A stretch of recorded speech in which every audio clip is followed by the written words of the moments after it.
है, इजी भी है, समझने वाला है, ज्यादा रटने वाला कम है। हाँ भाई, इधर इधर ध्यान देंगे सब लोग। ये लो देखो, बस। अबे कहाँ घुस रहे हो चार चार, पागल हो क्या? और जगह नहीं है तुम्हारे पास? और जगह नहीं है पीछे? पक्का? मजा आ रहा है? जगह पड़ी है फिर भी। कोई नहीं, कर ली। ऐसे कर लो, एक एक के ऊपर हाथ रख लो ऐसे, और मजा आएगा। वो आधा से लटक रहा, गिर जाएगा इधर वो। पक्का? चलो। टेस्ट क्या करेंगे? करेंगे टेस्ट। तो देखो, अरे रिकॉर्डिंग चालू हो चुकी है, बातें नहीं। सामने देखो, channels of monetary policy transmission. Monetary policy कौन बनाता है? आरबीआई। आरबीआई क्या करता है? वो कोई इंस्ट्रूमेंट में चेंज करता है। इंटरेस्ट रेट एक इंस्ट्रूमेंट है, एक टूल है, वो उसमें चेंज करेगा। और उससे किस में चेंज आएगा, कैसे इंपैक्ट आता है इकोनॉमिक एक्टिविटीज तक, इन्फ्लेशन तक, इसी के चैनल को हम क्या बोलते हैं? Transmission channels. तो कितने चैनल है अपने कोर्स में? 4। एक है सेविंग इन्वेस्टमेंट चैनल, ये पढ़ लिया था अपन ने। फिर दूसरा है कैश फ्लो चैनल, ये भी पढ़ लिया था अपन ने, समझ लिया था। ठीक है, इसको रीड कर लेते हैं तो समझ गए, तो वो मेन बात तो हो गई, सब कवर हो जाती है। चलो तो रीड कर लेते हैं एक बार इसको। क्या था इस चैनल में, याद है? इंटरेस्ट रेट जब चेंज होती है तो हमने एक एग्जांपल लिया कि इंटरेस्ट रेट्स कम करी तो दोनों कम होती है। डिपॉजिट की रेट पे भी प्रभाव पड़ेगा, है ना? और डिपॉजिट की रेट पे प्रभाव पड़ेगा तो जो लोग उसमें जमा कराते हैं, है ना, पैसे डिपॉजिट कराते हैं बैंक में, उनका इंसेंटिव क्या हो जाएगा? कम। तो उनका कैश फ्लो हो जाएगा कम, पहले के मुकाबले उनकी कमाई हो जाएगी कम। अच्छा, जब डिपॉजिट वाली रेट कम होती है तो वो वाली रेट भी कम होगी, लैंडिंग वाली, लोन वाली। तो जो लोगों ने लोन्स ले रखे हैं, अब उनका अमाउंट उनको पहले के मुकाबले क्या देना पड़ेगा? कम अमाउंट। सो उससे उनका कैश फ्लो बढ़ जाएगा एंड द नेट इफेक्ट दोनों का क्या आएगा?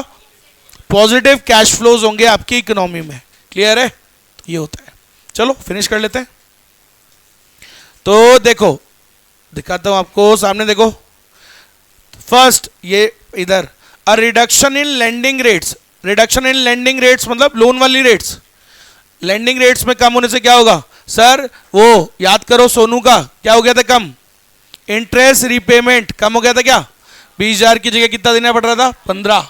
5,000 बच रहे थे ना। So it reduces the interest repayment on debt. Sonu वाली बात चल रही है, सोनू वाली लिख लो तुम, सोनम भाभी। ठीक है, सपने में भी क्या बोलना है? बस पहली बात तो सपने आने नहीं चाहिए तुम्हें, तुम्हें आ क्यों रहे? भाभी की नजरों से देखना है।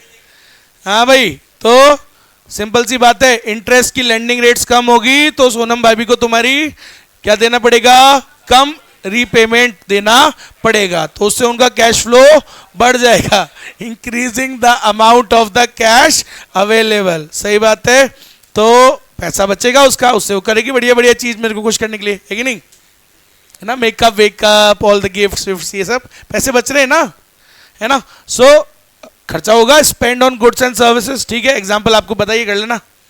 Next, at the same time a reduction in the interest rates, है ना? डिपॉजिट रेट की बात चल रही है बेटा। डिपॉजिट रेट मतलब दूसरी वाली भाभी, क्या नाम है? तो क्या होगा सर? उसका जब वो डिपॉजिट कराती है ना पैसा, तो उसकी तो इनकम पे इफेक्ट हो जाएगा। उसकी इनकम क्या हो जाएगी? Cash flow come. So it reduces the amount of the income which house hold receives from deposit. Deposit से जो उसको कमाई होती है वो क्या हो जाएगी? कम। तो उसकी कमाई तो कम हो गई और उसकी कमाई बढ़ गई। अरे सही है कि नहीं है? अरे बोलो। तो सोनू के में क्या हुआ था? Leaving them with more income. और कियारा में क्या हुआ था? अरे उसकी क्या हो गई थी? रेस्ट्रिक्ट दी स्पेंडिंग। उसकी इनकम क्या हो गई? कम। समझ गए? और नेट इफेक्ट क्या आया बताओ? ऑपोजिट डायरेक्शन में काम करते हैं। Reduction in interest rate can, तो नेट इफेक्ट क्या आता है? बढ़िया ही आता है sir. A reduction in interest rates can be expected to increase the spending in the Indian economy. तो सर इसका नेट इफेक्ट ये निकल के आया कि इंटरेस्ट रेट्स कम होने से दोनों का इफेक्ट काम करता है, एक का कम हो जाता है, एक का बढ़ जाता है, और उससे नेट इफेक्ट इकोनॉमी में क्या आया, क्या बढ़ गई, spending in the economy. Spending मतलब डिमांड बढ़ गई. समझ में आया. सोनू की इनकम 5,000 बढ़ गई थी, कैश फ्लो बढ़ गया था, कियारा क्या कम हो गया था, कितना 3,000. नेट इफेक्ट 2,000 क्या आया था, इंक्रीज इन द डिमांड. आया समझ में. ऐसा चलो हो गया काम. और क्या है, with the first effect greater than the second effect. First किसका, सोनू वाला. सेकेंड वाला यहां किसको मान लेंगे, कियारा वाले को. समझ में है ना, याद रखना. तो सोनू वाले का 5,000 प्लस और कियारा वाले का कितना, और नेट इफेक्ट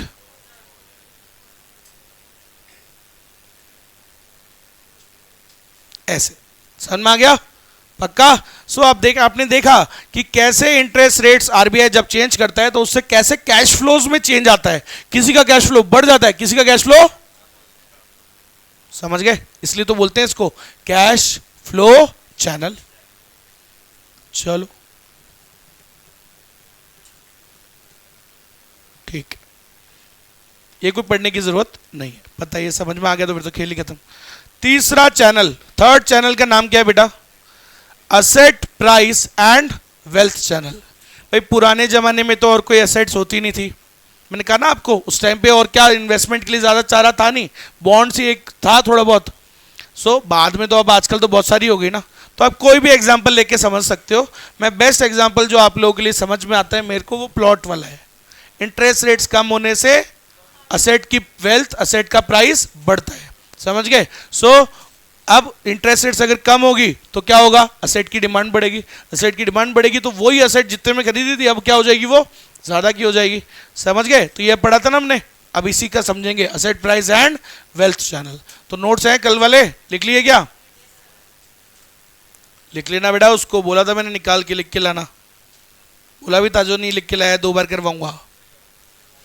अभी आ रहा हूँ, बस चेक करने ही आ रहा हूँ. हाँ भाई इधर देखो, asset price and wealth channel. करें स्टार्ट. तो देखो सर ये चैनल कैसे काम करता है, अच्छे से सुनना. असेट प्राइसेस, अब की बात चैनल का नाम क्या है, asset price and wealth. Asset क्या होता है, जो हमारी वेल्थ को बढ़ाने में मदद करता है. ठीक है, एसेट वही तो होता है. तो देखो अब इंटरेस्ट रेट्स कम होती हैं. सबसे पहले तो इस कॉन्सेप्ट को समझो. इंटरेस्ट रेट्स के कम होने से असेट की प्राइसेस क्या हो जाती हैं, बढ़ जाती हैं. ठीक है, ठीक है. So you can get more loans for the same assets. इसका मतलब बताता हूं आपको क्या है. जैसे मान लो, स्टार्ट करते हैं स्टोरी कहां से. मान लो मैंने एक प्लॉट खरीदा. क्या खरीदा, प्लॉट, प्लॉट नहीं प्लॉट. कितने का, 1 करोड़ का. ठीक है. So at that time the interest was 20%. So 1 crore का प्लॉट खरीदा. अगर मान लो इंटरेस्ट है 20%, तो वो प्लॉट फ्यूचर में उसका क्या वैल्यू हो जाएगा, 5 करोड़. ठीक है. सो मैं वो 5 करोड़ का, अब सोचो 1 करोड़ का मैंने प्लॉट खरीदा, वो फ्यूचर में कितने का हो जाएगा, 5 करोड़ उसका वैल्यू लग रहा है एस्टिमेटेड. तो मैं बैंक से उसको गिरवी रख के क्या उठा सकता हूं, है ना, पता है ना, बैंक से मोर्टगेज रख के उसको उठा सकता हूं ना. सो कितने तक का बैंक मेरे को दे देगा, 5 करोड़ तक का दे देगा. राइट. अभी at present situation is this that I can borrow up to 5 crore from the bank, है ना. अब अगर मैं कहूं if the interest rates decreases, so if the interest rates decreases more 10% हो जाए, तो अब वही प्लॉट कितने का हो गया, 10 करोड़. अब जो मेरी असेट प्राइस, जो फ्यूचर वेल्थ थी, उसकी वेल्थ की जो कितने की थी, वो 5. अब वही 5 वाली कितने की हो गई, 10 की हो गई. क्यों हो गई, इंटरेस्ट रेट्स कम होने के कारण. तो एक बात बताओ, इंटरेस्ट रेट कम होने से असेट की प्राइस, वेल्थ, असेट प्राइस और वेल्थ दोनों ही क्या हो जाती है, बढ़ जाती है. एंड विद दैट, अब सुनना, ये जो इंक्रीज हुआ, पहले मैं कितने तक बोरो कर सकता था, 5. अब मैं कितना बोरो कर सकता हूं, 10 करोड़, है ना. सो ये जो एक्स्ट्रा 5 करोड़ मेरा फायदा हुआ, किसकी वजह से हुआ, इंटरेस्ट की वजह से. तो मैं ये एक्स्ट्रा 5 करोड़ का क्या कर लूं, बोरो कर लूंगा बैंक से, और इससे क्या करूंगा, इंजॉय। क्या करूंगा, कुछ भी कर सकता हूं। क्या क्या कर सकता हूं सर, कोई बिजनेस चालू कर सकता हूं, कोई इन्वेस्टमेंट कर सकता हूं, इंजॉय कर सकता हूं, सर मैं आगे गाड़ी खरीद सकता हूं, लैंड रोवर 5 विद ड्राइवर। समझ में आ गई मेरी बात, मजा ज्यादा उसमें, 5 काली की काली, समझ रहे हो, काली गड्डी, गड्डी देशी से काले। तो कर सकता हूं ना। तो भाई एक बात बताओ, ये मैं क्यों कर सकता हूं, बिकॉज मेरी वेल्थ इंक्रीज हो गई। तो दैट इंक्रीज इन वेल्थ, मैंने पूरा यार मेरा गिरवी समझो, मैं सिर्फ किसका फायदा उठा रहा हूं, जो मेरी वेल्थ बढ़ गई। अरे वेल्थ 5 करोड़, जो चीज मेरी 5 की थी वो कितने की हो गई, तो मैं जो इंक्रीज हुई उसका तो मजा उठा ही सकता हूं ना। नहीं समझे, मैंने कोई शेयर 800 रुपए का खरीदा, ठीक है, अब वो शेयर हो गया मान लो 1000 रुपए का हो गया, तो वो जो 200 रुपए का मजा नहीं उठा सकता कि मैं, वो ही उठा रहा हूं। आगे बात समझ में। सो इंटरेस्ट रेट्स के चेंज होने से क्या होता है, इसकी वैल्यू पे प्रभाव पड़ता है। रिवर्स सिचुएशन करते हैं, चलो मान लो ये थी 1 करोड़ का तुमने प्लॉट खरीदा, eight that time the interest rate was 10%, तो क्या थी उसकी फ्यूचर वैल्यू 10 करोड़, है ना। ए अपॉन आर फॉर्मूला होता है, ए अपॉन आई पढ़ा था, परमानेंट इनकम वाला भी तो पढ़ा था, वही तो है ना। सो अब वही 10 करोड़ का है अभी, मान लो, लेकिन अगर इंटरेस्ट रेट बढ़ जाए तो इंटरेस्ट रेट बढ़ने से असेट की प्राइस क्या हो जाएगी, वेल्थ की प्राइस क्या हो जाएगी तुम्हारी, कम हो जाएगी। तो वो जो डिक्रीज हुआ उसकी वजह से तुम्हारे किस में चेंज आएगा, किस में डिक्रीज होगा, तुम्हारे खर्चों में, तुम्हारे इन्वेस्टमेंट में भी डिक्रीज आएगा। तो वो सब क्या होता है, जब आदमी की वेल्थ बढ़ जाती है, जो इस सिचुएशन में बढ़ी थी तो वो अपने उस हिसाब से खर्चे बढ़ा लेता है। अरे अमीर हो जाऊंगा ना फिर मैं। तो अगर ये सिचुएशन है पहले वाली कि पहले 20% था, अब हो गया 10, तो मेरी तो वेल्थ बढ़ गई, और ये जो जितनी इंक्रीज इन वेल्थ हुआ 5 करोड़ एक्स्ट्रा, ये जो मेरी इनकम हुई, इससे मैं क्या करने लग जाऊंगा, उस हिसाब से अपने आगे के खर्चे चालू कर दूंगा। समझ रहे हो, घर वर बनाना चालू कर दूंगा, वो हेलीकॉप्टर बुक कर दूंगा। समझ में आ गई मेरी बात। तो ऐसा हो जाता है, आदमी अपने खर्चे बढ़ाने लग जाता है। तो बस इसी चैनल को क्या बोलते हैं, देखो डिमांड बढ़ी ना। डिमांड क्यों बढ़ी, क्योंकि इंटरेस्ट रेट्स कम होने से क्या बढ़ गई, असेट प्राइस। एंड अब अपन वही असेट से कितना एक्स्ट्रा और ले सकते हैं, पहले मैं 5 तक का ले सकता था, अब मैं कितना और एक्स्ट्रा ले सकता हूं, और 5 का। तो जो मैं और 5 वाला है उससे तो मुझे मार ही लूंगा ना। आई बात समझ में। तो उससे मेरी डिमांड इंक्रीज होगी क्या, चाहे तो कह लो कंज्यूमर गुड्स खरीदूंगा, चाहे गाड़ियां खरीदूंगा, चाहे इन्वेस्टमेंट करूं, कुछ तो करूंगा ही। तो इकोनॉमी में इंक्रीज होगा, फायदा होगा ना इकोनॉमी में। देख लो आप, समझ में आया। चलो तो इसको पढ़ते हैं एक बार। ये लो सर, इंटरेस्ट रेट्स कम होने से मान लो 20 से कितनी हो गई, 10, तो इससे क्या होगा, सेट की प्राइस जो 5 करोड़ की थी वो कितने की हो जाएगी। So with this increase in wealth of 5 crore, ये जो 5 करोड़ से मैं क्या कर सकता हूं, I can borrow that with the same. भाई अब मैं उतने ही से एक्स्ट्रा 5 करोड़ और मिल जाएगा मेरे को, और एक्स्ट्रा 5 करोड़ से मैं कुछ ना कुछ लगा दूंगा कहीं ना कहीं। चाहो तो घर बना लूंगा, या कोई कमर्शियल बिल्डिंग बना लूंगा, कुछ भी करूंगा। समझ में, हाउस होल्ड है तो कंज्यूम कर लेगा, फर्म है तो कुछ इन्वेस्टमेंट कर देगा। समझ में आ गया क्या, 2 नए बिजनेस खोल दूंगा। समझ में आ गई मेरी बात। तो ये होता है इंटरेस्ट रेट से। इंटरेस्ट रेट से किस पे प्रभाव आता है, असेट की प्राइस और वेल्थ पे। और वो जो इंक्रीज इन वेल्थ हुआ, इंटरेस्ट रेट कम होने से क्या होता है, आपकी वेल्थ बढ़ जाती है, तो वो जो इंक्रीज हुई वेल्थ उसका बेनिफिट आपको मिल जाएगा। जोर से बोल।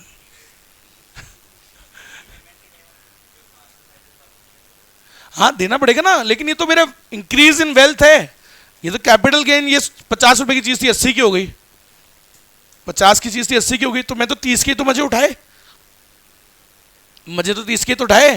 वो तो मेरे प्रॉपर्टी की वैल्यू तो उतनी है ना, ये तो सिर्फ बढ़ा तो ही है, कैपिटल गेन हुआ है ये तो। सर मैं कैपिटल गेन का तो फायदा ही उठा रहा हूं मैं।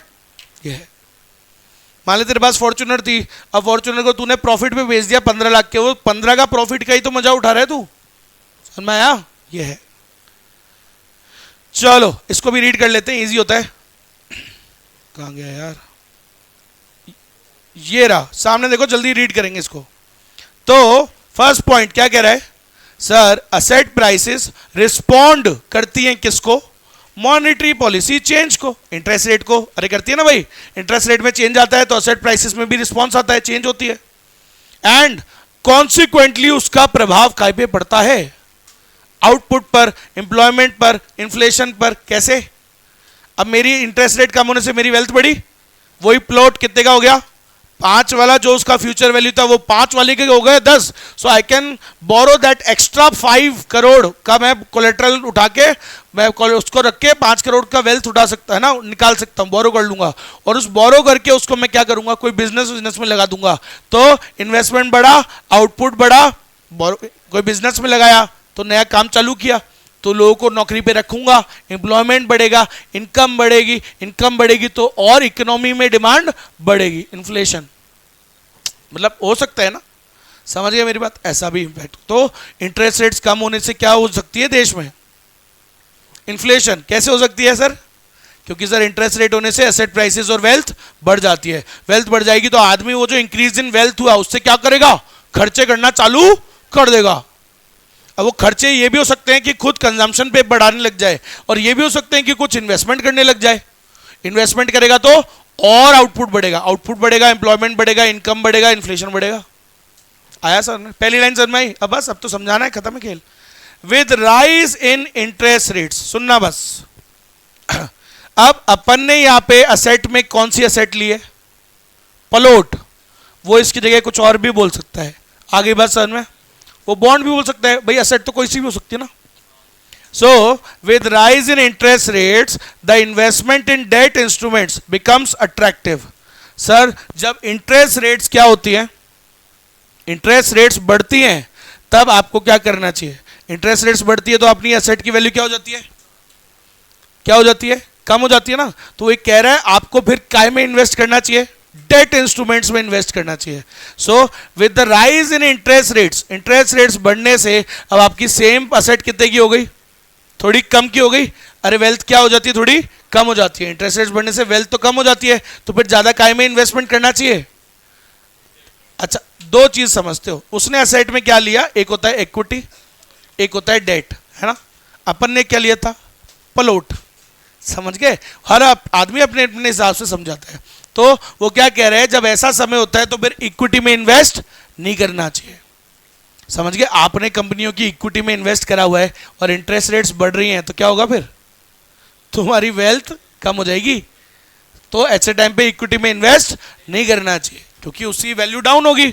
अरे इक्विटी मतलब असेट प्राइसेस, तुमने जिस कंपनी में इन्वेस्ट कर रखा है, इंटरेस्ट रेट्स बढ़ेगी तो असेट की प्राइसेस तो क्या होंगी उस कंपनी की, डाउन, शेयर का प्राइस डाउन, तुम्हारी लंका लग जाएगी।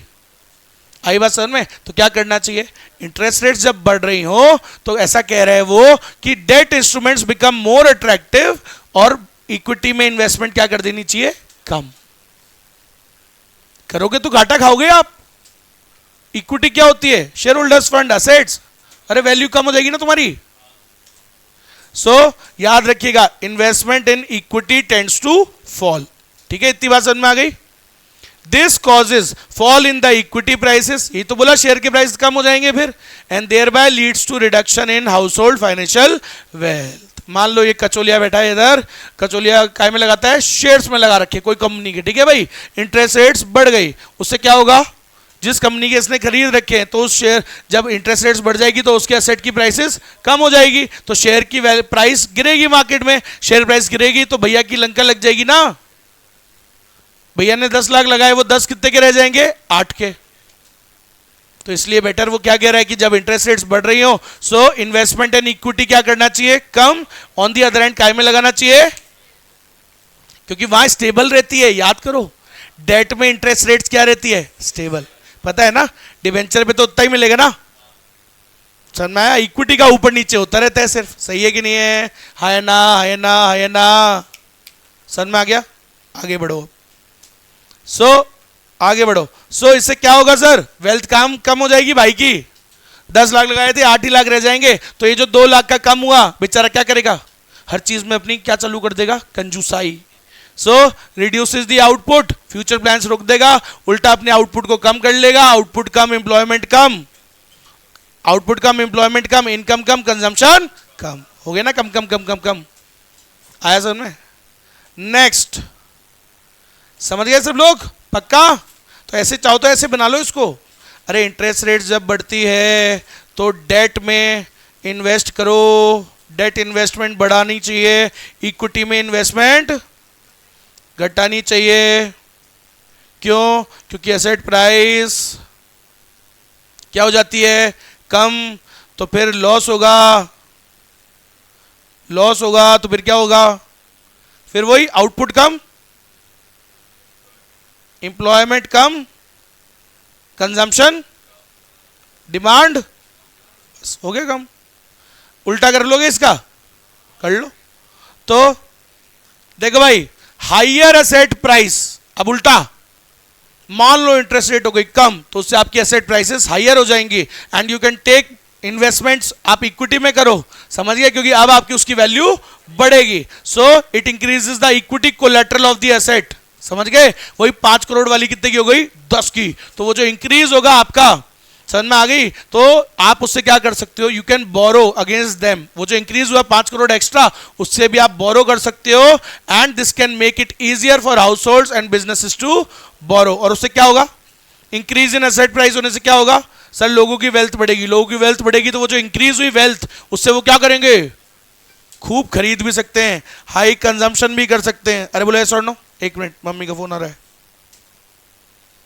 हाँ मम्मी, अभी कुछ सोचा नहीं है, वैसे तो शाम की क्लास है ही है, बाद में देखता हूँ कुछ अभी प्लान बनेगा 3 बजे कुछ बन, नहीं तो छुट्टी करने का, तो 3 बजे आऊँगा या तो 3:30। नहीं नहीं नहीं नहीं, वो फ़ोन तो आया था, मैंने मना कर दिया, मैंने कहा फास्ट है मेरा।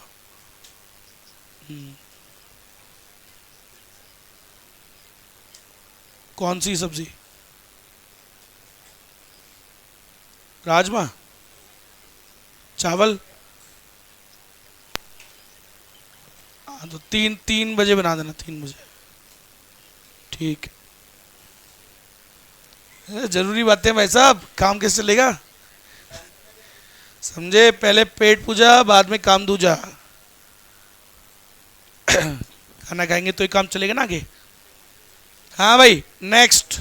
सो बताओ, असेट की प्राइस बढ़ती है तो क्या करोगे?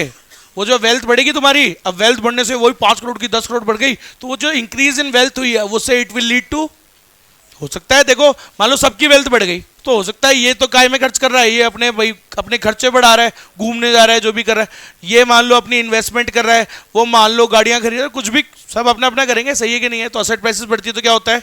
This can lead to higher consumption, higher investment. हो सकता है कोई घर खरीदे, हो सकता है कोई बिजनेस में लगा दे। समझ में आ गई क्या? अरे बोलो यस और नो। इससे देश में क्या होगा? Increase in demand. खत्म बात। समझ में आया? चैनल इजी है, बस हो गया। क्या ही पूछ लेगा इसके बाहर तुमको, तुमसे। अब चौथा चैनल, चौथे चैनल का नाम, चौथे चैनल का नाम है एक्सचेंज रेट चैनल। मैं चैप्टर नंबर 9 पढ़ा चुका हूं, चैप्टर नंबर 9 में यूनिट नंबर 4 पढ़ा चुका हूं, फॉरेन एक्सचेंज रेट पढ़ा चुका हूं। काम आएगा तो क्यों? देखो भाई, ये कैसे काम करता है इसको समझने के लिए थोड़ा समझेंगे अच्छे से डिटेल में। लास्ट चैनल है फॉरेन एक्सचेंज रेट चैनल, कहाँ गया? देखो, तो उसके लिए थोड़ा बहुत बेसिक सिखा देता हूं आपको, वैसे तो मैं पढ़ा ही चुका हूं वो पहले वाला चैनल। तो असेट प्राइसेस एंड, कहाँ से ये रहा। देखो भाई, तो थोड़ा उसके लिए पहले बेसिक समझना पड़ेगा आपको, है ना? कुछ वर्ड्स आप भूल भाल गए होंगे या कईयों ने तो अटेंड नहीं करी थी वो क्लास, तो सुनिएगा। देखो, एक्सचेंज रेट क्या होता है? It is the rate at which one currency is exchange for another currency. तो $1 मान लो हम यूएस से एक्सचेंज कर रहे हैं, है ना? सो $1 किसके कंपैरिजन में? अपनी करेंसी। तो अपनी करेंसी क्या है? रुपी, ठीक है? सो $1 इक्वल्स टू, लेट से जो भी रुपी चल रहा है, मान लेते हैं 75 चल रहा है, तो $1 कितने के बराबर है? 75 के बराबर है। तो ये क्या होती है? Exchange rate. अब लेकिन क्या होती रहती है? चेंज होती रहती है। अब मान लो यही $1 कितने का हो जाए? 75 से हो जाए, मान लो पहले था $1 इक्वल्स टू 75, अब हो जाए $1 इक्वल्स टू 85। तो इसका मीनिंग क्या होता है? इसका मीनिंग ये होता है अब आपको वही सेम डॉलर लाने के लिए पहले से ज्यादा रुपए देने पड़ेंगे। तो इसका मतलब आपके रुपए की इज्जत, इसको बोलते हैं depreciation of domestic currency. Indian currency की वैल्यू डेप्रिशिएट हो गई है, इज्जत कम हो गई ना, ज्यादा देना पड़ रहा है तभी तो वही डॉलर के लिए, सही कि नहीं? वही डॉलर पहले 75 रुपए में आ रहा था, यू हैव टू गिव 10 रुपए एक्स्ट्रा, तो इज्जत कम हो गई ना, इसको बोलते हैं डेप्रिसिएशन ऑफ डोमेस्टिक करेंसी, पढ़ा चुका हूं पहले। फिर $1 होता है, मान लो सेकंड सिचुएशन, अगर $1 है 75 का और वो हो जाए $1 से 70 का, तो ये क्या है? एप्रिसिएशन कहलाता है, ठीक है? तो क्योंकि अब $1 वही सेम डॉलर हमको 5 रुपए कम में मिल रहा है, तो इसका मतलब हमारी देश की करेंसी की इज्जत बढ़ गई। इसे क्या कहा जाता है?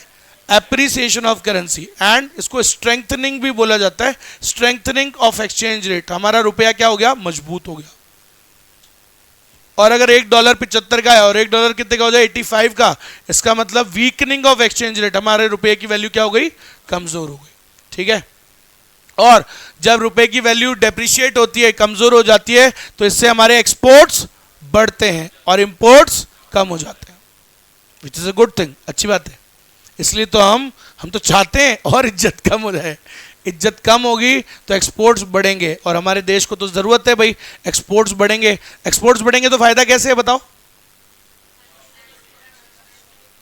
है करेंसी दूसरे की इधर आएगी, दूसरे की बहुत चाहिए तेरे को, खुद की करेंसी कमा ले। क्या इससे फायदा बताओ, क्या फायदा है अपने को एक्सपोर्ट से? फॉरेन करेंसी आएगी, आउटपुट बढ़ेगा, कैसे?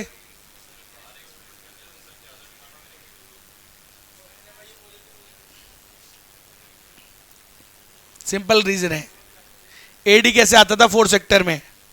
C प्लस आई प्लस जी प्लस एक्स माइनस एम। तो बावली पूछो, अगर ये एक्स बढ़ेगा तो बढ़ेगी ना चीजें, C बढ़ेगा तो डिमांड बढ़ेगी, आई बढ़ेगा तो भी डिमांड बढ़ेगी, जी बढ़ेगा तो भी डिमांड बढ़ेगी। वैसे ये तो दोनों क्या रहते हैं? कांस्टेंट।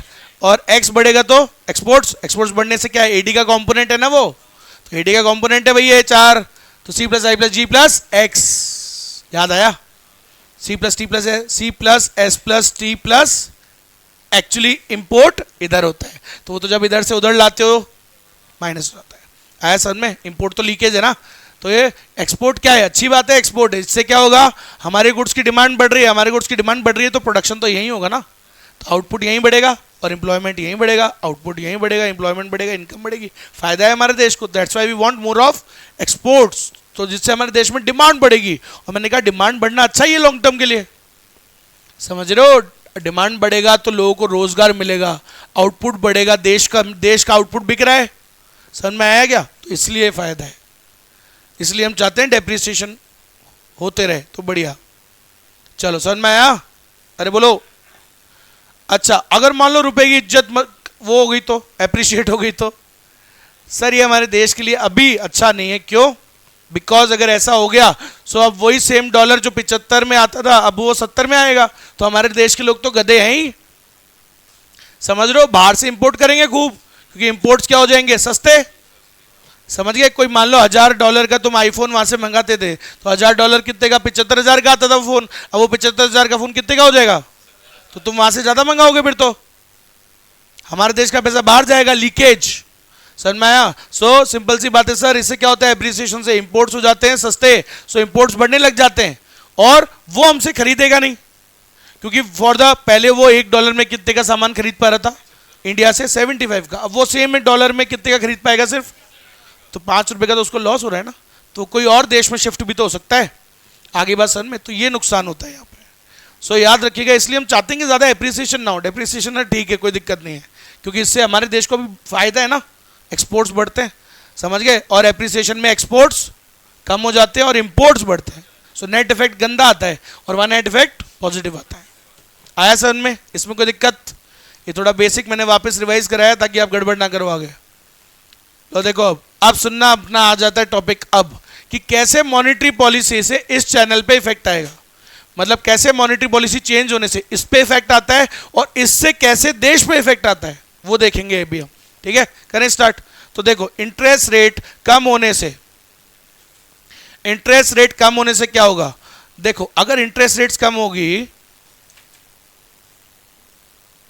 एक सेकंड,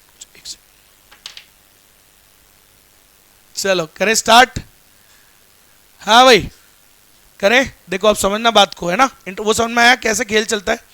अब देखो इंटरेस्ट रेट से कैसे इफेक्ट आता है ना, इंटरेस्ट रेट्स कैसे इस चैनल पे इंपैक्ट डालेगी, और ये चैनल इंपैक्ट डालेगा किसमें? हमारे देश की गतिविधियों पे, इकोनॉमिक एक्टिविटी और इन्फ्लेशन पे। देखना भी आप, करें स्टार्ट। तो देखो इंटरेस्ट रेट जब कम होती है, सो जो इन्वेस्टर्स इंडियन असेट्स में इन्वेस्ट करते हैं तो उनको क्या फायदा फिर? अगर इंटरेस्ट रेट्स कम होंगी तो सुनो क्या होगा, इंटरेस्ट रेट्स कम होगी तो the investors returns in the Indian assets decreases. Investor जो इंडियन असेट में इन्वेस्ट कर रहा है उसकी रिटर्न क्या हो जाएगी? कम। अरे वो जितना स्पेंड किया, इंटरेस्ट रेट भाई जो पैसे में इन्वेस्ट करते हैं ना, तो अगर वो इंडियन असेट्स में इन्वेस्ट करें उसकी इंटरेस्ट रिटर्न क्या हो जाएगी? कम। तो वो काय में इन्वेस्ट ज्यादा करेंगे फिर? फॉरेन असेट्स में। तो फॉरेन असेट्स में ज्यादा इन्वेस्ट करेंगे। जब इंडिया में, एक बात बताओ, आदमी इन्वेस्ट करता है काय के लिए? इंटरेस्ट कमाने के लिए। तो अगर इंटरेस्ट रेट्स कम हो रही है तो उससे उनका इन्वेस्टमेंट क्या होगा? इंडियन असेट्स में कम करेंगे। फिर वो लोग कहाँ इन्वेस्ट ज्यादा करेंगे? फॉरेन असेट्स में इन्वेस्ट करेंगे। और फॉरेन असेट्स में अगर देश में, अपने देश में इन्वेस्टमेंट काय में हो रही है? फॉरेन असेट्स में ज्यादा कर रहे हैं, तो क्या होगा? फॉरेन असेट्स में इन्वेस्ट करने के लिए क्या चाहिए होता है? अरे गांधी थोड़ी चलता है, क्या लेना पड़ेगा? डॉलर। तो डॉलर का डिमांड बढ़ेगा और तुम्हारे वाले का इज्जत घटेगा। तुम्हारे वाली करेंसी इज्जत घटेगी ना, तुम ज्यादा डिमांड करो dollars, so your currency will depreciate. समझ में आ गई मेरी बात? तो क्या होगा? एक्सचेंज रेट क्या हो जाएगी? वीक हो जाएगी, इज्जत कम हो जाएगी। इज्जत कम हो जाएगी तो हम खुश हो जाएंगे। क्यों?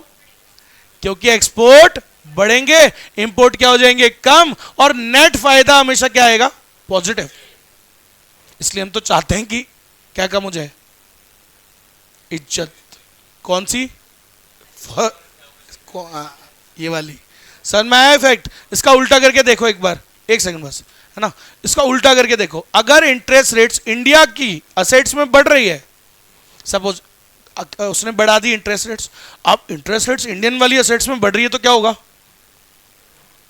इंडियन वाली असेट में बढ़ रही है तो क्या होगा? सोचो सर, अगर इंडिया में जो असेट्स में अगर इंटरेस्ट रेट्स अगर बढ़ रही है तो the investors will invest more in Indian assets. बाहर से भी इधर ही आएगा, तो क्या होगा उससे? इंडियन असेट में इन्वेस्टमेंट बढ़ रही है तो डॉलर वॉलर खूब इंडिया में आएगा, उससे हमारे देश की करेंसी की इज्जत बढ़ जाएगी। इज्जत तो बढ़ गई लेकिन धंधा कम हो जाएगा। समझे? ये इफेक्ट आता है। इतना सा माल काम है इस बात का बस। हाँ भाई अब बोल, क्या कह रहे हैं? जोर से बोल, थोड़ा और जोर से बोल। इंडियन असेट्स क्या होती है? हाँ नहीं, वो वाली असेट नहीं, फाइनेंशियल असेट की बात कर रहा है वो, जो लोग बॉन्ड्स वगैरह पे इंटरेस्ट कमाते हैं ना अपन, वो। तो अगर इंटरेस्ट रेट्स कम हो रही है तो भाई फिर तो तू यहाँ वाली में क्यों इन्वेस्ट करेगा? बाहर वाली में इन्वेस्ट करेगा। बाहर वाली में इन्वेस्ट करेगा तो डॉलर ज्यादा चाहिए, डॉलर ज्यादा चाहिए तो इज्जत कम हो जाएगी अपनी करेंसी की। तो अपनी करेंसी की इज्जत कम तो एक्सपोर्ट बढ़ेगा। समझ में आ गया? और इंपोर्ट घटेगा। नेट इफेक्ट विल बी फायदेमंद फॉर द कंट्री, है ना, प्रॉफिटेबल होगा। उल्टा कर दो अब इसका, अगर इंडियन असेट्स जो है फाइनेंशियल असेट्स, अगर उसका इंटरेस्ट रेट्स क्या होगा? अगर मान लो आरबीआई ने कम बढ़ा दिया तो भाई उसमें बढ़ेगा तो इंडियन असेट्स में इन्वेस्टमेंट बढ़ जाएगी, इनफ्लो आएगा ना, capital inflow will come into the country. विदेश से वैसे अब नहीं आएगा तो फिर क्या होगा? उससे अपने इज्जत तो बढ़ जाएगा लेकिन इंपोर्ट बढ़ जाएंगे और एक्सपोर्ट कम हो जाएंगे। सो नेट इफेक्ट देश की डिमांड पे अच्छा नहीं आया।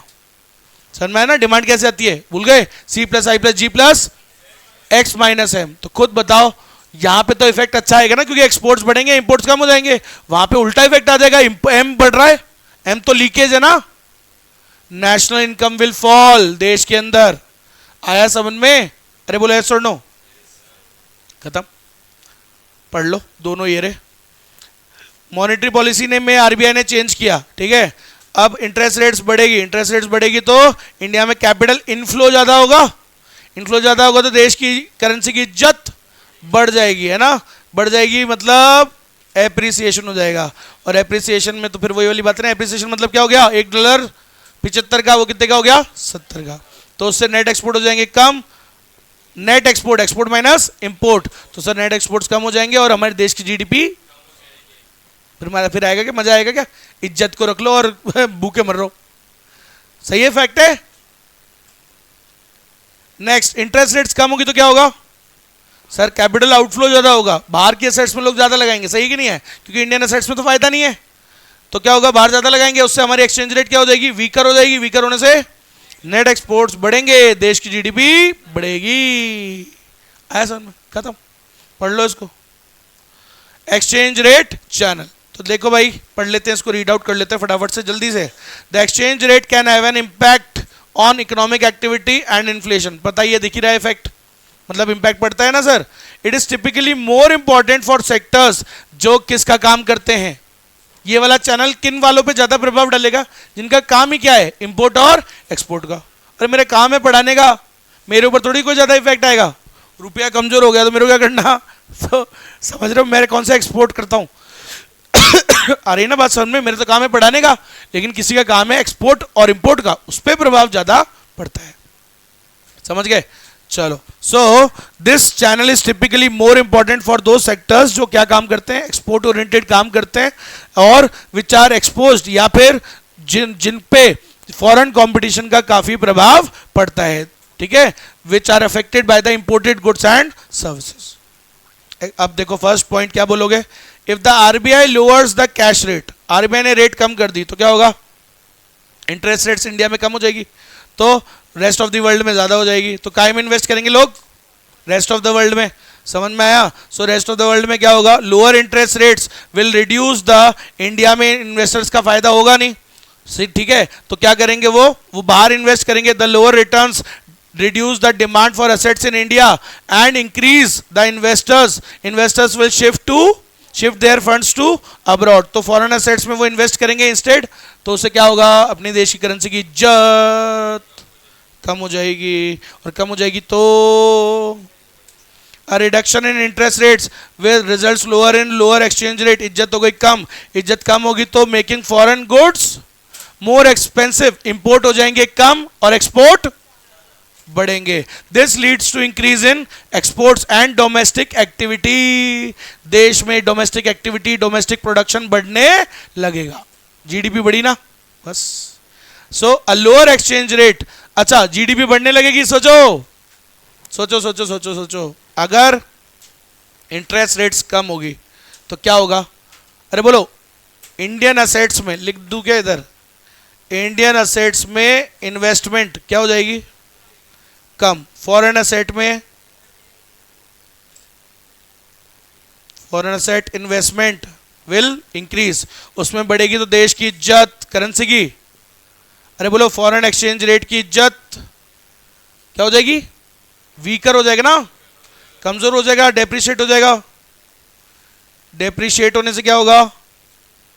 एक्सपोर्ट बढ़ेंगे, इंपोर्ट, तो नेट एक्सपोर्ट, अरे बोलो नेट एक्सपोर्ट बढ़ेगा, नेट एक्सपोर्ट बढ़ेगा तो देश की जीडीपी बढ़ेगी, मतलब जीडीपी आउटपुट बढ़ेगा, आउटपुट बढ़ेगा तो एम्प्लॉयमेंट बढ़ेगा, एम्प्लॉयमेंट बढ़ेगा तो लोगों की इनकम, इनकम बढ़ेगी तो लोगों की डिमांड, और डिमांड जरूरत से ज्यादा बढ़ी तो इन्फ्लेशन। बोलो समझ में है क्या?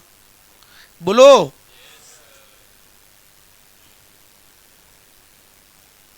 उल्टा कर लोगे ना सब इसका, बस।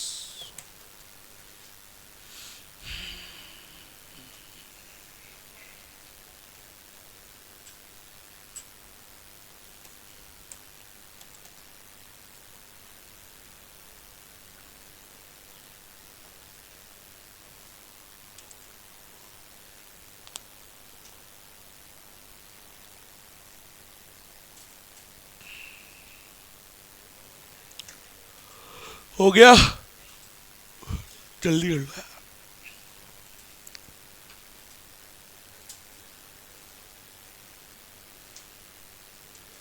टॉपिक का नाम देखो, अगला टॉपिक है बहुत ही इंपॉर्टेंट, एक क्वेश्चन इसमें से कंफर्म है, एक इसमें से आएगा, एक चैनल का क्वेश्चन कंफर्म है, इन 4 चैनल में से एक आएगा, एक इसमें से एक आएगा ही आएगा, समझ गए?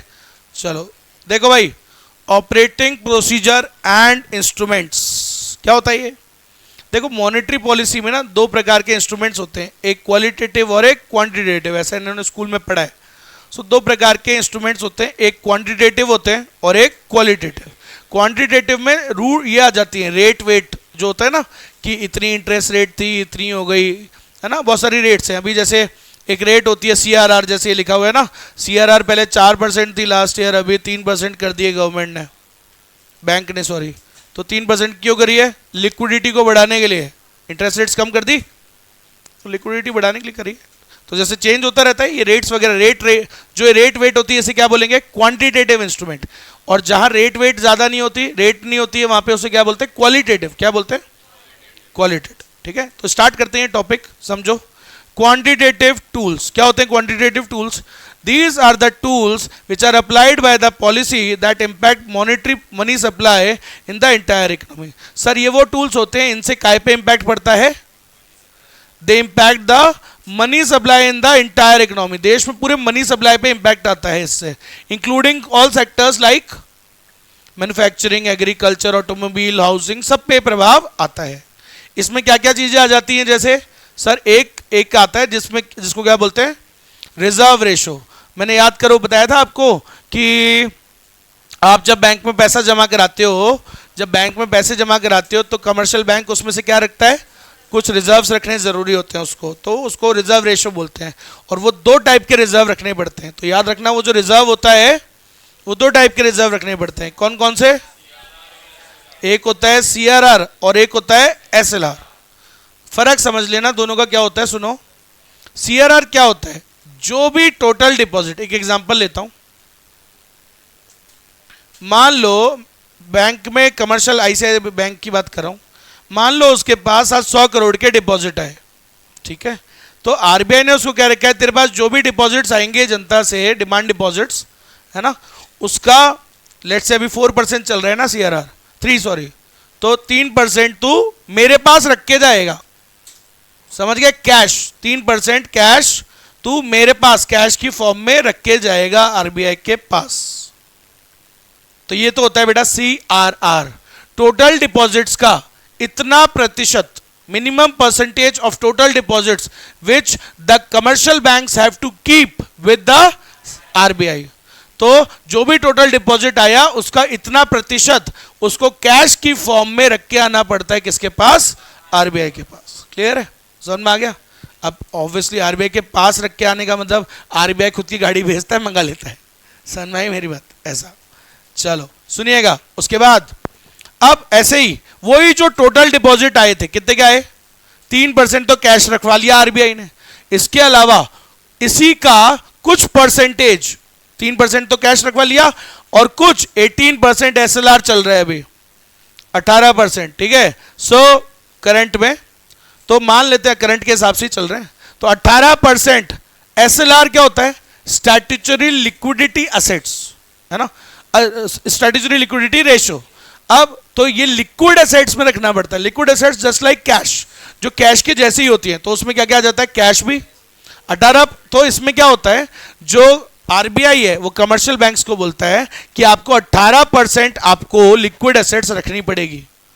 ऑलवेज आपको ये मेंटेन करनी है आपके पास, कभी भी मैं चेक करने आ सकता हूं, ये आपके पास हमेशा होनी चाहिए मिनिमम। कितनी? कारण क्या होता है? एक बात बताओ, मैंने कहा था आपको, आप बैंक में पैसे जमा कराते हो, आपके पैसे को वो लोन की तरह बांट देता है, और वो पूरे की तरह पूरा ही बांट दिया तो, और तुम अपना पैसा मांगने गए, बोले हाँ यार हमारा वो थोड़ा पैसा देना चाहिए, बोले वो तो मैंने बांट दिया। बोले ऐसे कैसे बांट दिया? तेरे बाप का पैसा था क्या? तो इसीलिए RBI उसको बोलता है कि भाई कस्टमर कभी वापस लेने आ जाए तो भाई आई तो होना चाहिए ना आपके पास उतना पैसा। अब आप तो जानते हो कमर्शियल बैंक तो नीच है, वो तो ज्यादा से ज्यादा बांटने में विश्वास रखता है, उसको तो फायदा उसी में ही है, ब्याज तो तभी आएगा। तो इसलिए ताकि वो हमेशा 18% मेंटेन करे। क्यों करवाता है मेंटेन? क्योंकि कभी भी मान लो भाई कस्टमर्स ज्यादा आ जाए मांगने अपना पैसा, तो पैसा होना भी तो चाहिए, उतना मेंटेन करवाता है वो RBI उससे जबरदस्ती। कितना? 18% अभी मेंटेन करा रहा है। तो वही टोटल डिपॉजिट का इतना प्रतिशत किस फॉर्म में रखना पड़ेगा? लिक्विड एसेट्स की फॉर्म में। कैश मत बोलो, उसे क्या बोलेंगे? Liquid assets. उसमें क्या क्या आ जाता है? जो शॉर्ट टर्म सिक्योरिटीज हैं, कैश भी होता है, गोल्ड, फॉरेन एक्सचेंज रिजर्व्स, ये सबका कॉम्बिनेशन बना के बॉन्ड्स, शॉर्ट टर्म बॉन्ड्स, तो ये सारी चीजों का मिक्स बना के वो रख सकता है, खुद के पास रखना होता है, RBI को देके नहीं आना होता है। तो जैसे 100 करोड़ है तो 3% तो आरबीआई को देके आना पड़ता है, अलग निकाल दो, वो तो देके आने पड़ेंगे। बाकी 18% you have to maintain it. Total deposit जितने भी आए ना उसका हमेशा 18% तक मेंटेन करके रखना है आपको, कभी भी आपका वो चेक करने आ सकता है। समझ में आ गई? उसको आप लोन की तरह नहीं बांट सकते, आपको 18% तक मेंटेन करना है। क्लियर है क्या? समझ में आ गया? ये फर्क होता है किसका? इन दोनों का। ठीक है, पढ़े डेफिनेशन देखो। क्या होता है सीआरआर? सर बैंक्स, कौन से banks? So banks are required to set aside some portion, some percentage in cash with the, तो दोनों बातें याद रखना, आरबीआई के पास रख के आना पड़ता है some percentage of cash which is in example पहले कितनी थी? 4%, नाउ 3 है अभी करंट में। The bank can neither lend, bank इस 3% को साइड में रखना पड़ता है, आरबीआई को देख के आना पड़ता है। अब आरबीआई जब तक लेके नहीं जाएगा तो उसको वो use, bank can not lend this money और can earn interest on this amount. समझ में आ गई मेरी बात? इस पे वो कोई भी प्रॉफिट किसी भी प्रकार का नहीं कमा सकता, घोर पाप है, पाप उसको टच करना। समझ में आ गई क्या मेरी बात? अरे बोले ऐसा सुनो। अच्छा, ऐसी जो एसएलआर होता है सुनिएगा, ये भी क्या होता है? Same definition. Banks are required to keep a portion of assets in form of cash या लिक्विड एसेट्स, लिक्विड एसेट्स में रखना पड़ता है, जैसे कि गोल्ड और आरबीआई सिक्योरिटीज, बॉन्ड्स, कैश की फॉर्म में रखना पड़ता है। ठीक है, एंड बस इसको आप यूज कर सकते हो। ठीक है, the banks are allowed to earn interest on the securities, however it is very low, but आप इस पैसे को यूज कर सकते हो, क्योंकि मैंने क्या कहा था, ये आपको खुद ही के पास मेंटेन करना पड़ता है। कभी भी वो चेक करने आएगा तो बस हमेशा आपके पास होना चाहिए, और कई बार नहीं भी होता ना तो इधर उधर से करके दे देते हैं। वो बोले यार वो चेक करने आ रहे हैं, चेक करने आ रहे हैं, बोलो उधर से लाके दे दो, तो दूसरे बैंक से लाके दे देते हैं। समझ में आ गया? तो इस वाले पे तो आप इंटरेस्ट अर्न कर सकते हो, you can use it for earning some interest और प्रॉफिट, फायदे के लिए यूज कर सकते हो, बट उस वाले 3% को यूज, ये बात याद रखना। ठीक है, क्या हो गई? कैसे कम हो जाएगी? अच्छा, वैसे वो तो आरबीआई करेगा, उसको तो हमेशा 18% मैनेज करके रखना, कहीं से भी रखे। आरबीआई बोल देता बोला मैं निकल गया हूं चेक करने के लिए, कर ले, तेरे को कहां से इंतजाम करना है, तो फिर अकोमोडेशन बिल दूसरे बैंकों से मांग लेता है, ऐसे करते हैं, एक दूसरे पे बिल फाड़ देते हैं। और क्या, अकोमोडेशन बिल पता है ना, हेल्प करने के लिए आईसीआई फाड़ देगा, फिर डिस्काउंट करा लेगा, ऐसे करके कर लेते हो, बैंक ही बेयर करेगा ऑब्वियसली। ओके, अब सुनिएगा नेक्स्ट चीज क्या होती है, एक और होता है, क्या पढ़ रहे हैं हम? अरे कौन से टूल्स? 2 टूल्स होते हैं आरबीआई के पास, मॉनेटरी पॉलिसी में 2 टूल्स होते हैं, कौन कौन से? क्वालिटेटिव और एक होते हैं लातों के भूत, एक होते हैं बातों के भूत। तो जो लातों से मानते हैं मतलब वो क्वांटिटेटिव, रेट वेट लगा के, कुछ जो बातों से मान जाए वो क्वालिटेटिव। समझ गए? The ghost of the legs don't understand talks.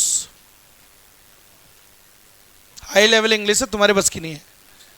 Ghost of the legs don't understand talks, लातों के भूत बातों से नहीं मानते। समझ गए? ऐसा।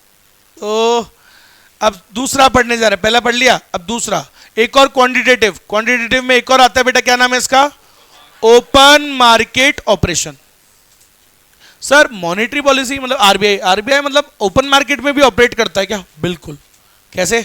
ओपन मार्केट में भी ऑपरेट करता है। कैसे? वो बेचता है, बेचने वाला बन जाता है। क्या बेचता है sir? Government securities, treasury bills और ये सब वो है ना, वो बेचने लग जाता है। डेटेड सिक्योरिटीज, लॉन्ग टर्म वाली भी बेच, शॉर्ट टर्म वाली भी बेचता है। कहां पे बेचता है? ओपन मार्केट में, ओपन टू पब्लिक। अब कब कब बेचता है, कब खरीदता है, क्यों बेचता है, क्यों खरीदता है, कोई कारण तो होता होगा।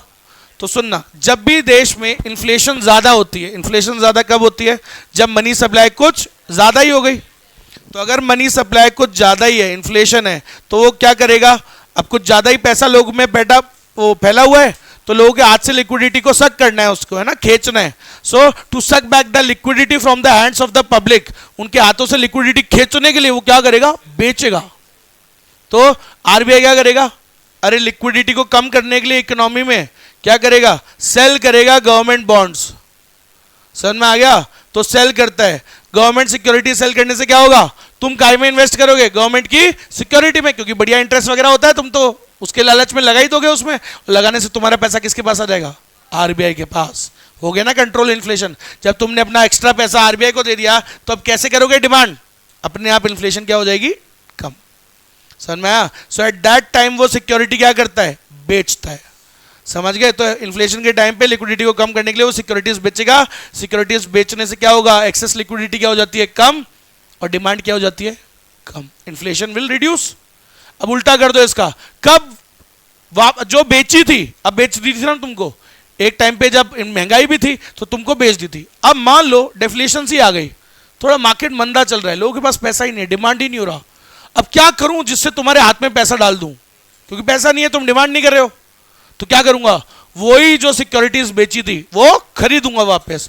तो खरीदूंगा और तुमको बदले में क्या दूंगा? पैसा, और थोड़ा ज्यादा और दूंगा इंटरेस्ट मिला के। ठीक है? So this is a method to give to provide liquidity in the hands of the public. तो समझ गए? जब भी लिक्विडिटी डाउन होती है या डिफ्लेशन होती है या इकोनॉमी में मनी सप्लाई काफी कम हो जाती है, तो वो क्या करेगा? लिक्विडिटी को बढ़ाने के लिए, अरे क्या करेगा? वो बाय करेगा। तो बाय करेगा सिक्योरिटीज। बाय करने से क्या होगा? तुम्हारे हाथों में पैसा डालेगा। समझ गए? सो उससे मनी सप्लाई बढ़ेगी। मनी सप्लाई बढ़ेगी, तुम्हारे हाथ में ज्यादा पैसा आएगा, तो डिमांड। इसको क्या बोलते हैं? Open market operations. सो क्या होता है sir? In order to control the money supply the RBI buys और sells the government securities in the open market. और क्या होता है सर इसके अंदर? दीज आर ऑल्सो कॉल्ड, अच्छा, these are conducted by the, कौन कंडक्ट करता है? सेंट्रल बैंक खुद खरीदता बेचता है ओपन मार्केट में, इसलिए इसको क्या बोलता है? Open market operations. कब बेचता है? When the RBI sells the government securities, तो क्या होगा? लोगों के हाथ से लिक्विडिटी निकल करके कहां पहुंच जाएगी? Liquidity is sucked from the market और उसके हाथ पैसा आ जाएगा आरबीआई के पास। सो एग्जैक्टली ऑपोजिट कब हो जाता है? जब आरबीआई खरीदता है। तो आरबीआई खरीदने से खरीदता है तो क्या देगा तुमको? पैसा। तो उससे इकोनॉमी में क्या आ जाएगी? लिक्विडिटी। लिक्विडिटी आने से क्या हो जाएगा सर? डिमांड बढ़ जाएगी। सिंपल सी बात है। The latter is done to control inflation. तो इन्फ्लेशन को कंट्रोल करने के लिए क्या करते हैं हम? लिक्विडिटी को सक करते हैं। सिंपल सी बात, ऊपर वाली बात।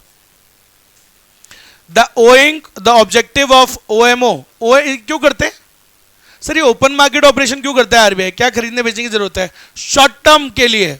तो सुनिएगा, टेम्परेरी कभी कभार लिक्विडिटी क्या हो जाता है? लिक्विडिटी मिसमैचेस हो जाते हैं मार्केट में, owing to foreign capital flow. FDI पढ़ा था ना हमने, और एक और भी पढ़ा था एफपीआई, फॉरेन पोर्टफोलियो इन्वेस्टमेंट। अब कभी कभार क्या होता है, साले चोटे तो होते ही हैं, है ना? कभी पैसा यहां लगा रखा है, जब तक फायदा होता है तो लगा के रखते हैं, और मैंने बताया था फायदा क्या हो जाता है? जैसे कम यहां से निकाल लेते हैं अचानक से पैसा, फटाफट, क्विक होता है, शॉर्ट टर्म होता है। तो अचानक से हमारे देश में कमी पड़ जाती है, किसकी? पैसे की, और डिफ्लेशन आ जाती है। तो ऐसे टाइम पे उसे ठीक करने के लिए आरबीआई क्या करता है? बाय करता है खुद की सिक्योरिटीज को, ओपन मार्केट से बाय करेगा, और तुम्हें क्या थमा देगा? पैसे। पैसे बढ़ाने से, पैसे आने से तुम क्या करोगे? डिमांड, और वो ठीक हो जाएगी इकोनॉमी। समझ में आ गया? ऐसे ही कभी कभार इन्फ्लेशन हो जाती है। कैसे? मान लो खूब पैसा आ गया एफपीआई के थ्रू, फॉरेन कैपिटल आ गई, एक्स्ट्रा पैसा आने से क्या होगा? एक्स्ट्रा ज्यादा पैसा आ गया तुम्हारे हाथों में, क्या होगा? डिमांड ज्यादा करोगे, जरूरत से ज्यादा, तो क्या हो जाएगी? इन्फ्लेशन। अब इसे ठीक कैसे करेगा आरबीआई? ओपन मार्केट से खरीदने लग, वो बेचेगा। बेचेगा तो तुम उसमें पैसा लगा दोगे अपना, और तुम्हारा एक्स्ट्रा पैसा कौन सा कर लेगा? आरबीआई। और अपने आप डिमांड क्या हो जाएगी? Temporary mismatch. किसकी वजह से जो हो जाता है? फॉरेन कैपिटल इनफ्लो की वजह से। आया समझ में? पक्का? ये कौन से टूल्स पढ़े? 1, 2 और ये दूसरा वाला था। ठीक है, आगे बढ़ते हैं। अब इसके बाद कुछ क्वालिटेटिव, ये तो थी थोड़ी, देखो रेट वेट लगा रहे थे हम, अब हम बातें करेंगे। ठीक है, इसमें क्या होता है? क्वालिटेटिव टूल्स बोलते हैं इनको। क्या बोलते हैं? अब क्या कह रहा है? Unlike the quantitative tools which have a direct effect on the entire economy's money supply, quantitative tools का इफेक्ट कैसा पड़ता है? डायरेक्ट, सीधा। देख लो आप भाई, देखो, बेचा, सिक्योरिटीज बेची तो मनी सप्लाई, बेची तो मनी सप्लाई कम हो गई, सीधा प्रभाव पड़ रहा है। और सिक्योरिटीज खरीदी तो तुम्हें पैसा दिया, तुम्हें पैसे देने से मनी सप्लाई बढ़ गई। तो इसका सीधा प्रभाव पड़ता है सर, सही है कि नहीं है? देख लो और दिखा देता हूं। सीआरआर एसएलआर तो बता दूं क्या होता है, कब आरबीआई क्या करता है, इन्फ्लेशन में इन रेट्स को दोनों को ही क्या करता है, दोनों को बढ़ा देगा, क्योंकि कुछ ज्यादा ही पैसा रखा है ना तुम्हारे हाथ में। ज्यादा कैसे आ गया, क्योंकि कमर्शियल बैंक ने ज्यादा दे दिया तुमको उधार, तो मुझे कंट्रोल करना है कमर्शियल बैंक को, तो मैं क्या करूंगा, मैं कमर्शियल बैंक को बोलूंगा, बाप हूं ना मैं, तो मैं उनको बोलूंगा कि क्या बढ़ा दे, दोनों बढ़ा दे। अभी कितना रख रहा था, 18 और 3 21, मैं उसको बोलूंगा डबल कर दे, या मतलब बढ़ा दे तो समझ गए। मान लो मैंने बोला कि सीआरआर को कर दे कितना, 3 है ना, 3 से उठा के कर दे भाई तू 9%, और एसएलआर को कर दे 21%, कितना हो गया ये 30। तो अब सोचो 100 करोड़ में से 30 जब उसको साइड में रखना पड़ेगा तो बाट कितना पाएगा, सिर्फ 70। तो availability of funds will reduce, अपने आप जब पैसा ही कम होगा तो बांटेगा भी कम, डिमांड भी क्या हो जाएगी, कम। तो ऐसे वो इन्फ्लेशन में काम करते हैं। तो याद रखिएगा इन्फ्लेशन में इन दोनों रेट्स को क्या कर देंगे, बढ़ा देते हैं। अच्छा, जब देश में मंदी छाई हुई है, मतलब बैंक के पास भी पैसा नहीं है ज्यादा बांटने के लिए, तो क्या करेंगे, इन रेट्स को आरबीआई कम करने के लिए बोल देता है। तो बोला कम रख तू रिजर्व्स, कोई दिक्कत नहीं है, तू तो बांट, फिर तो कम रखेगा तो बांटेगा ज्यादा, बांटने के लिए ज्यादा बचेगा, ज्यादा बांटेगा तो अपने आप डिमांड बढ़ेगी। समझ में आया? सो लिख लो, इन्फ्लेशन में क्या होता है, अरे इन्फ्लेशन में सीआरआर बढ़ाते हैं और टू कंट्रोल, लिखूं कंट्रोल इन्फ्लेशन, इन्फ्लेशन के लिए क्या करते हैं, सीआरआर को बढ़ाएंगे, एसएलआर को बढ़ाएंगे। इससे क्या होगा, कमर्शियल बैंक्स का जो फंड है, अरे क्या हो जाएगा, वो फंड अवेलेबिलिटी क्या हो जाएगी, और लोन्स कम बांटेगा, लोन्स कम बांटेगा, कम बांटेगा तो अपने आप डिमांड कम हो जाएगी, क्योंकि आधी चीजें तो डिमांड लोन पे ही करते हो तुम। उल्टा कर दो आप, how to control deflation, deflation में क्या करेंगे, उल्टा कर दो, सीआरआर कम लेगा आरबीआई, एसएलआर भी कम रखने के लिए बोलेगा, उससे क्या होगा, बैंक का फंड्स ज्यादा बचेगा, उसके पास फंड बचेगा तो ज्यादा लोन बांटेगा, लोन ज्यादा बांटेगा तो डिमांड ठीक हो जाएगी। सर आया समझ में?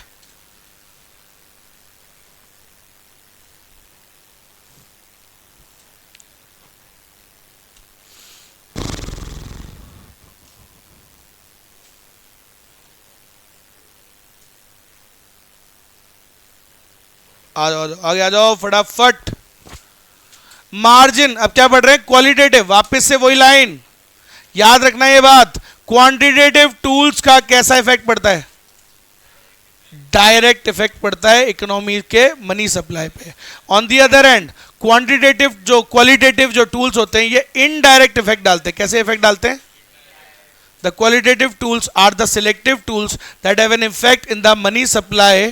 तो ये किसी स्पेसिफिक सेक्टर के लिए यूज किए जाते हैं। ये भी एक बात है, नहीं पता होगी आपको, 12th में नहीं बताई जाती। जो क्वालिटेटिव वाला है ये किसी एक स्पेसिफिक सेक्टर के लिए यूज किया जाता है। और जैसे मान लो मेरे को हेल्थ सेक्टर में बढ़ाना है, तो एक सेक्टर के लिए मैं क्वालिटेटिव यूज करूंगा, उसमें क्वांटिटेटिव थोड़ी करूंगा, क्योंकि क्वांटिटेटिव तो पूरे पे इंपैक्ट डालता है। भाई इंटरेस्ट रेट्स कम होगी तो वो तो सब पे इंपैक्ट आ जाएगा ना, तो क्वांटिटेटिव का इंपैक्ट पूरे पे आता है, पूरे देश की मनी सप्लाई पे। लेकिन क्वालिटेटिव क्या होते हैं, सिलेक्टिव। इससे आप सिलेक्टिव क्रेडिट कंट्रोल कर सकते हो। क्या मतलब, सिलेक्टिव सेक्टर्स पे फोकस कर सकते हो। समझ में आ गया? सर क्या क्या आता है इसमें, एक होता है बेटा मार्जिन रिक्वायरमेंट। क्या होता है, अब सुनना, एग्रीकल्चर, मान लो एक कचौली एग्रीकल्चर का काम करता है, इसके जैसे बहुत सारे लोग एग्रीकल्चर का काम करते हैं और कुछ ज्यादा ही बोरो कर करके दमादम खर्चे कर रही है, तो इन्हें कंट्रोल करना है। तो सिर्फ इस सेक्टर को मैं क्या बोलूंगा, आरबीआई को, आरबीआई हूं मैं, क्या बोलूंगा, कमर्शियल बैंक्स को जो भी फंड करते हैं एग्रीकल्चर को, तो मैं उनको बोलूंगा, मैंने कहा यार तुम एग्रीकल्चर का कोई भी आया ना तुम्हारे पास लेने के लिए लोन, तो उसको ना मार्जिन ज्यादा रखवाना, जो गिरवी रखवाते हो ना असेट, वो ज्यादा की रखवाओ। अब उससे, इससे क्या होगा, अपने आप वो डिस्करेज हो जाएगा, लोन कम लेके जाएगा और डिमांड भी क्या हो जाएगी, कम। तो देखा, एक सेक्टर पे प्रभाव डालना है, उसी पे डाल दूंगा डायरेक्टली। एग्जांपल देखो, जैसे मार्जिन रिक्वायरमेंट क्या होता है, आप अगर मान लो एक कचौलिया 1 करोड़ का लोन लेने आया, 1 करोड़ का लोन लेने के लिए इससे कितनी गिरवी रखूंगा, सिक्योरिटी, सिक्योरिटी भी तो मोर्टगेज रखवाऊंगा ना। तो मोर्टगेज मैंने इसको बोला, अब मान लो पहले चल रहा था कि 1.5%, मतलब 1.5 गुना चाहिए होता है, तो 1.5 करोड़ की सिक्योरिटी लाएगा तो 1 करोड़ का लोन दे दूंगा। कितने का मार्जिन रखवाया, 50 लाख का। समझ गए मेरी बात। अब अगर मुझे इसको डिस्करेज करना है तो मैं इसको बोलूंगा ज्यादा लेके आ, है ना। बोला 3 करोड़ की लेके, बोलो सर 1 करोड़ का लोन लेने के लिए 3 गुना, तो 2 करोड़ का क्या रखवाया मैंने। अपने आप 4 बार सोचेगा लोन लेने से पहले। सर मैं, आदमी को पता होता है लोन लेते वक्त कि वो उससे चुकाएगा या नहीं, तो अपने आप नहीं लेगा लोन। बोलो और 1 करोड़ के लिए 2 करोड़ की चीज 3 करोड़ की देनी पड़ रही है। बोला नहीं चुका पाया तो, बोला मेरी तो 3 करोड़ की एसेट चली जाएगी। इसलिए आया समझ में, ये होता है। तो याद रखो मार्जिन रिक्वायरमेंट्स बढ़ा देते हैं हम। अगर किसी सेक्टर को डिस्करेज करना है ना, थोड़ा डाउन मारना है, तो क्या करोगे, उस सेक्टर में ये मार्जिन रिक्वायरमेंट बढ़ा दो। बोल दो कमर्शियल बैंक को कि उस सेक्टर को अब तू ज्यादा मार्जिन रखेगा, तुम्हें तेरे को ज्यादा मार्जिन चाहिए, बस अपने आप वो डिस्करेज हो जाएगा। समझ में आया। अगला दूसरा होता है क्या, मॉरल सुएजन, मतलब उसको समझाएंगे। ठीक है, अब मान लो मैं सेंट्रल बैंक हूँ आरबीआई और तुम कमर्शियल बैंक हो, तो मैं इनको समझाऊंगा कि मैंने कहा बेटा इन्फ्लेशन चल रही है, समझो, ज़्यादा मत बांटो लोन, अभी दिक्कत हो जाएगी, मनी सप्लाई को अपने को कंट्रोल करना है, सो कम बांटो लोन, है ना। समझा रहा हूँ, परसुएट करने की कोशिश कर रहा हूँ, तो ये क्या कहलाता है, moral suasion. Moral suasion means the RBI tries to convince the banks to keep money in the government securities. बोले यार जनता को मत बांटो, अभी इन्फ्लेशन चल रही है, तुम एक काम करो, जो तुम्हारा एक्स्ट्रा पैसा है वो मेरे को दे दो, मैं तुम्हें दे दूंगा बढ़िया इंटरेस्ट, क्यों फालतू देश की छोटी बड़ी कर रहे हो। समझ लो क्या मेरी बात, तुमको तो इंटरेस्ट से ही मतलब है ना, तो एक काम करो ना, अभी इन्फ्लेशन चल रही है, जनता को मत बांटो, वो पैसे मुझे दे दो, आई विल गिव यू इंटरेस्ट। आया समझ में। तो ऐसे वो कन्विंस करने की कोशिश करता है, इसको क्या बोलते हैं, मॉरल सुएजन। समझ में आया। चलो ये भी हो गया, 2 ही बताएं तुमको इसमें। तीसरा मतलब ये इसका तीसरा नहीं भाई, ये वाला देखो। तो ये अब हम एक अलग टॉपिक पढ़ रहे हैं, क्या नाम है इसका, सिलेक्टिव क्रेडिट कंट्रोल। क्या नाम है, सिलेक्टिव क्रेडिट कंट्रोल। क्या मतलब होता है इसका, controlling the credit by not lending to selective industries. कि मैं बोल दूं यार ये एग्रीकल्चर को मत दो यार, सिर्फ एग्रीकल्चर पे कंट्रोल करो थोड़ा सा। सो एक सेक्टर पे, एक इंडस्ट्री पे कंट्रोल कर रहा हूं, तो सिलेक्टिव है ना सर, सबको पे नहीं इफेक्ट डाल रहा, एक पे चाह रहा हूं। समझ गए। तो ये जो सिलेक्टिव क्रेडिट कंट्रोल की जो टेक्निक्स होती हैं, इससे हम क्या करते हैं, we put limitations on specific sectors. पूरे पे इफेक्ट डालने की जरूरत नहीं, किसी स्पेसिफिक सेक्टर पे भी आप इफेक्ट डाल सकते हो इन टेक्निक्स से यूज करके। अब सुनिएगा, एक और चीज होती है क्या, मार्केट स्टेबलाइजेशन स्कीम, MSS बोलते हैं इसको। क्या बोलते हैं, मार्केट स्टेबलाइजेशन स्कीम। इसके अंदर कुछ पॉलिसी रेट्स और आती हैं। तो एक होती है बैंक रेट, ठीक है, एक होती है बैंक रेट, उसके बाद एक होता है LAF facility, liquidity adjustment facility. इसमें आता है रेपो रेट और एक रिवर्स रेपो रेट, पढ़ाऊंगा भी है। चलो तो क्या फर्क होता है इनमें, पढ़ते हैं अपन लोग। देखो बेटा, बैंक रेट क्या होता है, अच्छे से सुनना। बैंक रेट का मतलब होता है जब भी कमर्शियल बैंक को फंड्स की जरूरत होती है तो वो किसके पास जाता है मांगने, आरबीआई के पास। तो लॉन्ग टर्म के लिए, तो सुनना, तो जब भी कमर्शियल बैंक को लॉन्ग टर्म के लिए फंड्स की जरूरत होती है तो आरबीआई उसको देता है, लेंड करता है, काय के लिए, लॉन्ग टर्म के लिए। सो लॉन्ग टर्म के लिए जब भी कमर्शियल बैंक्स को जरूरत होती है तो आरबीआई उसे फाइनेंस प्रोवाइड कराता है, ठीक है, बैंक्स को, कमर्शियल बैंक्स को। और कौन सी रेट लगाता है उस पर, कौन सी रेट लगती है, बैंक रेट। समझ में आ गई मेरी बात। ऐसे ही कभी भी जब कमर्शियल बैंक्स को शॉर्ट टर्म के लिए जरूरत पड़ती है तब भी वो किसके पास जाता है, बाप के पास। तो बाप उस पर कौन सी रेट लगाता है, रेपो रेट। कौन सी रेट, पहला डिफरेंस समझ में आया। तो रेपो रेट क्या होता है, repo rate is the rate at which the banks borrow from the RBI. ऊपर वाले में क्या बोला था, सुनना अच्छे से, नहीं पहले तो लाइन सुनना, ये लाइन वर्ड का खेल है सिर्फ। ऊपर वाले में बोला बैंक रेट वो रेट होती है जिसपे बाप बच्चे को फंड्स देता है, लेंड करता है फॉर। अब यहां क्या थोड़ा घुमा के बोल देगा ताकि दिखे ना कुछ अलग, तो यहां क्या बोलेगा, रेपो रेट में it is the rate at which the बच्चा बोरोज फ्रॉम द बाप फॉर शॉर्ट टर्म। बात तो एक ही ना है। चलो आगे और पढ़ो। However presently RBI doesn't entirely control money supply with bank rate. तो इस वाले टूल को यूज करके ही हम सारी सप्लाई को कंट्रोल नहीं करता है वो, मतलब इस टूल को थोड़ा कम यूज करता है। समझ में आ गई मेरी बात? वो ज्यादातर किसका यूज करता है? इन वाले का यूज करता है, लिक्विडिटी एडजस्टमेंट फैसिलिटी। ज्यादा उस वाले का यूज नहीं करता है। किसके लिए किसको यूज करता है? इनको। क्लियर है? ये क्वेश्चन आता है, याद रखना। So it uses liquidity adjustment facility, LAF facility को यूज करता है, जिसमें रेपो रेट होती है और एक क्या होती है? Reverse repo rate. तो रेपो रेट को ज्यादा यूज करता है। आपको मैं आज बता दूं, देश में मनी सप्लाई को कंट्रोल करने के लिए बार बार क्या चेंज करता है? ज्यादा रेपो रेट। बैंक रेट में छेड़म छाड़ी कम करता है, बहुत कम। क्यों नहीं करता सर? क्योंकि bank rate is used to prescribe penalty to the bank if it does not maintain the prescribed SLR और CRR। ये पेनल्टी एक तरीके की, ये बैंक रेट क्या होती है? एक तरीके की पेनल्टी होती है। समझ रहे हो? हाई रेट है जो आप कब लगा रहे हो? जब वो आपकी बात ना माने। तो बच्चा आपकी बात नहीं मान रहा है, आपका प्रिस्क्राइब्ड आपने जितना बोला SLR CRR रखने के लिए उतना नहीं रख रहा है, तब आप उस पर क्या यूज कर सकते हो? तो ऐसे सब पे थोड़ी कर रहे हैं, उसी जिस पे जो अपनी बात नहीं मान रहा है। तो ये कभी कभार यूज किया जाता है इसलिए, क्योंकि एक तरीके की कैसी रेट होती है? पीनल रेट होती है। हम किसी को पनिशमेंट दे रहे हैं, बोला अच्छा मेरी बात नहीं मानी, अब ले तरीक, ऐसी तैसी। आया समझ में? ऐसा। क्लियर है? तो ज्यादातर क्या यूज करते हैं? एलएएफ फैसिलिटी का, जिसमें मेन रेट क्या होती है? Repo rate. कभी भी खोल के देख लेना भाई, अखबार न्यूज, पता लग जाएगा ज्यादातर रेट्स कौन सी चेंज होती है? Repo rate. आया समझ में? इसी को ऊपर नीचे करके करता है वो खेल। तो देखो, RBI uses LAF as instrument to adjust the liquidity and money supply. ठीक, तो याद रखिएगा क्वेश्चन आ सकता है, लिक्विडिटी को एडजस्ट करने में और मनी सप्लाई को एडजस्ट करने में ज्यादातर क्या यूज करता है आरबीआई? इसमें क्या यूज करता है? Repo rate. क्या होता है repo rate? It is the rate at which the बच्चा बोरोज फ्रॉम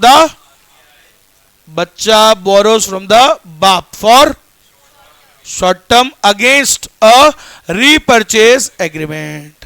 तो बच्चा बोरो करता है आरबीआई से और गिरवी रखता है कुछ सिक्योरिटीज, फ्री में थोड़ी दे देगा आरबीआई उसको, तो गिरवी रखवाता है और वो रीपर्चेज एग्रीमेंट करवाता है। बोला ठीक है, तेरे पास जब आ जाए तू दे जाना और मैं तेरे को वापस दे दूंगा, रीपर्चेज कर लेना मेरे से, वही सिक्योरिटीज मेरे से वापस रीपर्चेज कर लेना। आगे बात समझ में? आगे बढ़ो। Under this policy the banks are required to provide government securities as collateral. तो कमर्शियल बैंक को गिरवी क्या रखनी पड़ती है? गवर्नमेंट सिक्योरिटीज कोलेट्रल रखनी पड़ती है, जिसको वो वापस क्या कर सकते हैं? They can buy them back, वो बाद में उसे वापस खरीद सकते हैं। पर रीपर्चेज एग्रीमेंट बोला ना मैंने आपको, तो वापस वो खरीद सकते हैं आफ्टर अ, पैसे चुका दो ले जाओ। अरे गिरवी रखने का यही तो उसूल होता है, पैसे चुकाओ और ले जाना वापस रीपर्चेज कर लेना, सिंपल।